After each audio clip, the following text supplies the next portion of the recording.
Ekonomia është programi i Shqipërisë madhështore. Lideri i opozitës Ali Berisha prezantoi programin ekonomik të Partisë Demokratike, i cili vjen në ndihmë biznesit dhe familjeve shqiptare, duke i nxjerrë nga kriza ku i ka zhytur mazhoranca socialiste. Në konferencën me gazetarët, Berisha, teksa akuzoi Ramën se ka kopjuar programin Aleancës për Shqipëri Madhështore, bëri me dije planin e detajuar për uljen e çmimeve të banesave në vend, ku theksoi se taksa e ndikimit në infrastrukturë do të ulet në 2% të preventivit. Taksa 3% e strehimit social mbi çmimin e shitjes shfuqizohet.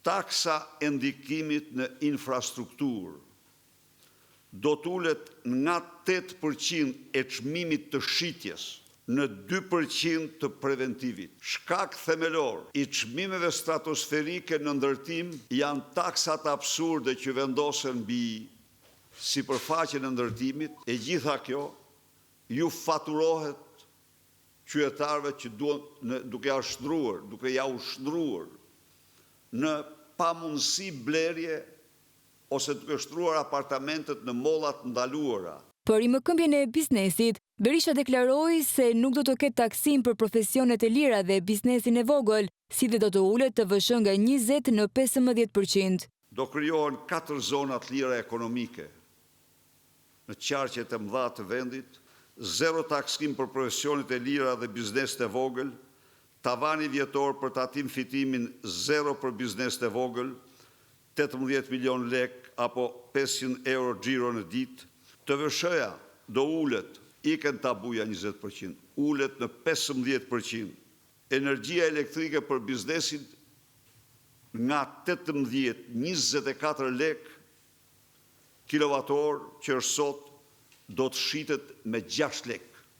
Taksarama karburantit hiqet çdo shqiptar që vjen për të investuar në Shqipëri do të jetë 5 vite pa taksa kudo që të investojë. Por ata që investojnë në zonat malore, ata do të jenë 8 vite pa taksa. Në fokus të qeverisjes së Partisë Demokratike do të jenë investimet në fushën e energjisë dhe proceseve të digitalizimit.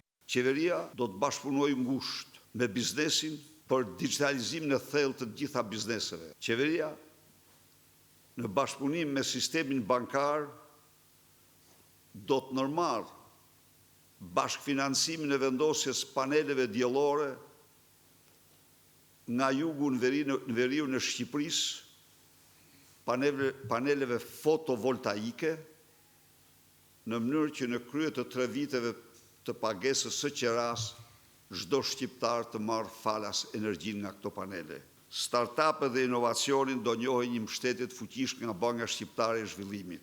Kompanitë e prodhimit Made in Albania do të jenë përfitues të parë nga financimi buxhetor i proceseve të digitalizimit. Korporatën shqiptare të investimeve, për të cilën theksoi se është piramida më e madhe e grabitjes së pronave, Berisha u shpreh se do të shkrihet menjëherë.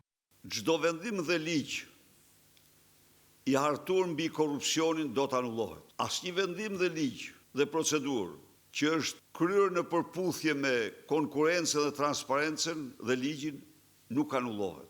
Korporata shqiptare e investimeve, piramida më e madhe e grabitjes pronave të shqiptarëve, do të shkrihet menjëherë dhe ajo që ka merr përsipër me një vendim qeverie në kundërshtim flagrant me kushtetutën, të plaçkit pronat e shqiptarëve absolutisht do të dënohet me rrepsin më të madhe. Kreu-demokrat dënoi edhe vendimin e mazhorancës socialiste, e cila 15 muaj më parë refuzoi të miratonte paketën e dhëmshurisë të propozuar nga opozita.